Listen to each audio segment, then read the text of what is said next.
Salam sejahtera untuk kita semua. Perkenalkan, nama saya David Barera, NPM saya 2021-204838. Saya dari Manajemen Pagi semester 1. Di sini saya akan mempresentasikan hasil rangkuman saya mengenai ilmu pengetahuan filsafat dan modern dari pertemuan pertama hingga pertemuan ke-15. Materi pertama yaitu pengertian filsafat. Filsafat dari kata Yunani yaitu filosofia, yang arti harfiahnya adalah cinta akan hikmat.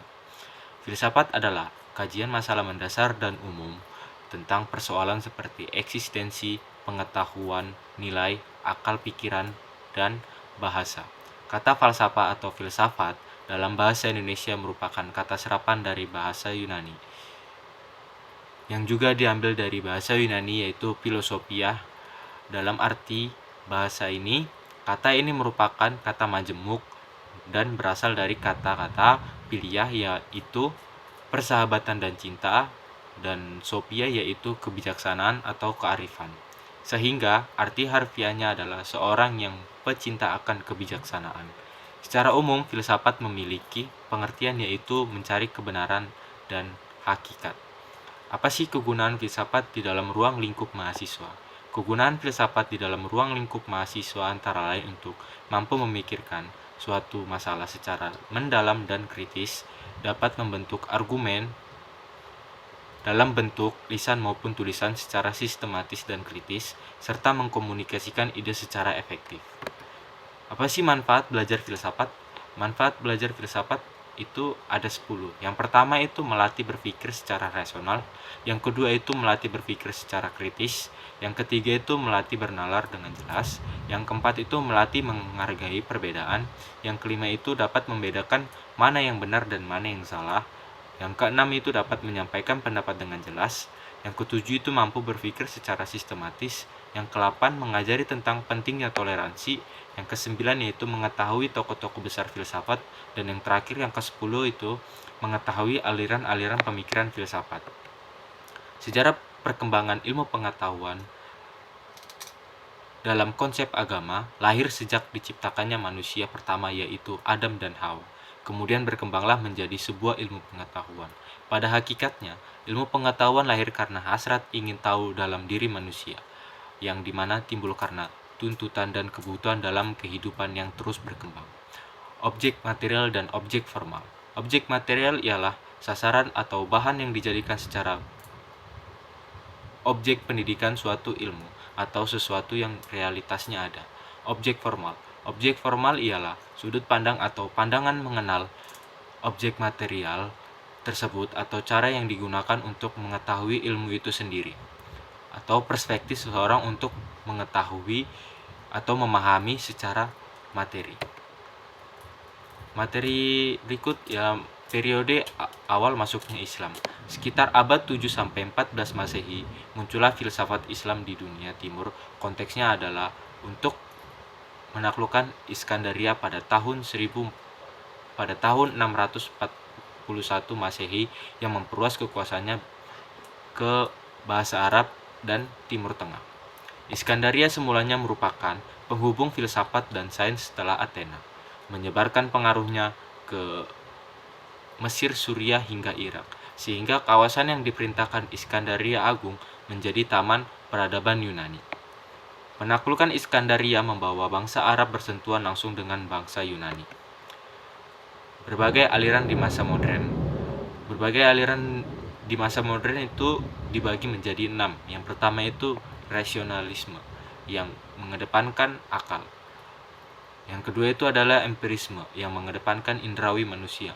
Yang ketiga itu adalah kritisme, yang menggabungkan antara akal dan pengalaman indrawi. Yang keempat itu ada menjunjung tinggi idealisme atau menjunjung tinggi spirit atau roh. Yang kelima adalah materialisme, untuk menjunjung tinggi material sebagai objek satu-satunya kajian filsafat.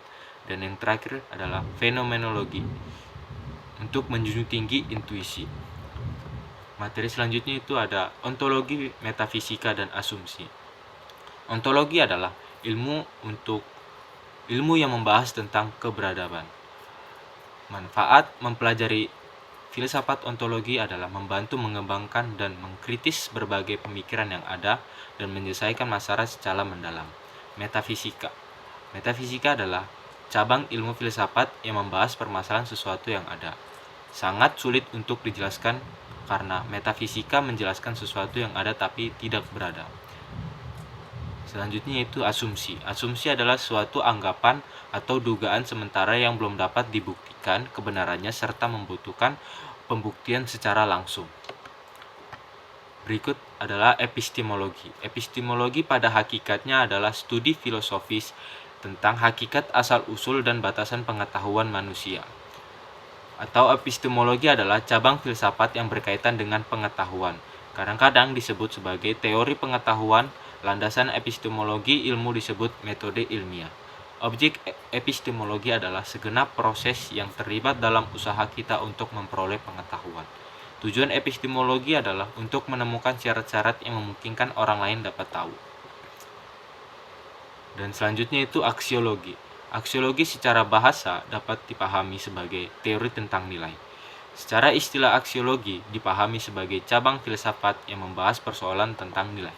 Aksiologi merupakan cabang filsafat ilmu yang membicarakan tentang tujuan ilmu pengetahuan itu sendiri dan bagaimana cara manusia menggunakan ilmu tersebut. Hakikat aksiologi adalah hakikat manfaat dan terdapat dalam proses pengetahuan. Objeknya adalah masalah nilai dan kegunaan nilai tersebut. Kebenaran ilmiah. Secara sederhana, kebenaran ilmiah adalah sesuatu yang sesuai dengan fakta atau sesuatu yang selaras dengan situasi aktual yang di dalamnya terdapat metode-metode ilmiah. Kebenaran ilmiah muncul dari hasil penelitian ilmiah, artinya sesuatu kebenaran tidak muncul tanpa adanya prosedur baku yang harus dilalui tanpa sebagai tahap untuk memperoleh pengetahuan ilmiah. Kebenaran non-ilmiah.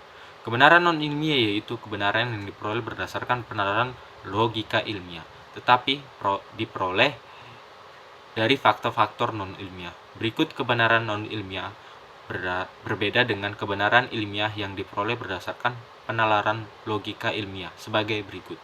Yang pertama itu kebenaran karena kebetulan. Yang kedua itu kebenaran karena akal sehat atau common sense. Yang ketiga itu kebenaran agama dan wahyu. Keempat itu ada kebenaran spekulasi. Dan yang terakhir itu adalah kebenaran karena kewibawaan. Pendekatan ilmiah. Pendekatan ilmiah adalah pendekatan yang bersifat ilmiah atau memiliki sifat ilmu. Atau pendekatan ilmiah adalah sebagai disipliner dan pendekatan ilmu pengetahuan yang fungsional terhadap masalah-masalah tertentu. Problem nilai dalam ilmu. Dalam teori nilai, terkandung tujuan bagaimana manusia mengalami kehidupan dan memberi makna terhadap kehidupan ini. Pandangan mengenai ilmu terbagi menjadi dua, yaitu bebas nilai dan ilmu terikat nilai atau tidak bebas nilai. Ilmu bebas nilai merupakan bahwa antara ilmu dan nilai tidak ada kaitannya, keduanya berdiri sendiri.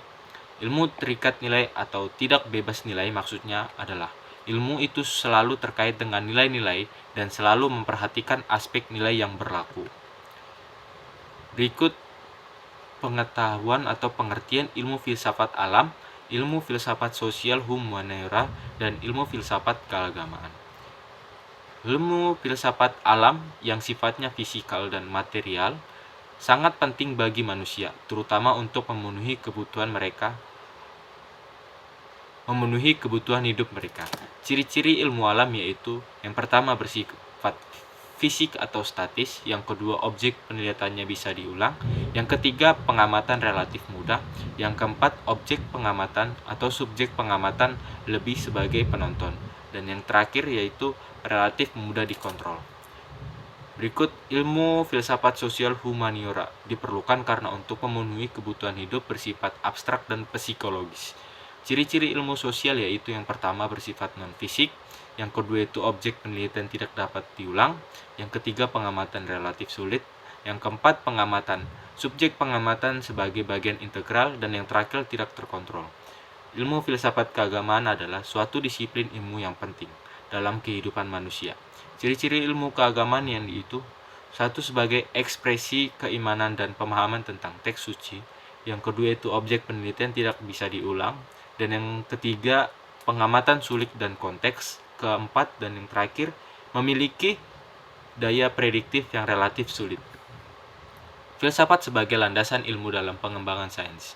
Ilmu pengetahuan alam atau sains sebagai salah satu ilmu yang berkembang dari filsafat ilmu merupakan ilmu yang sangat diperlukan dalam kehidupan manusia.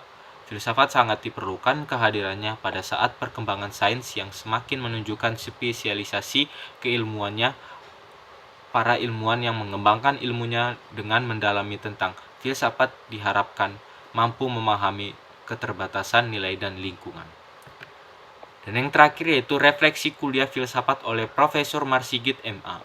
Filsafat itu ilmu adalah olah pikir. Sumber-sumber yang dipikir itu apa saja, bagaimana cara pembenarannya, bagaimana logikanya, apa saja cakupannya, apa saja objeknya, apa metodologinya, apa tata caranya, etika dan estetiknya bagaimana, kemudian menurut siapa, kapan, dan di mana. Membicarakan filsafat ilmu berarti juga membicarakan filsafat yang mencakup 3 aspek, yaitu ontologi, epistemologi, dan estetika. Berikut hasil dari presentasi saya. Bila ada salah-salah kata, saya minta maaf. Terima kasih.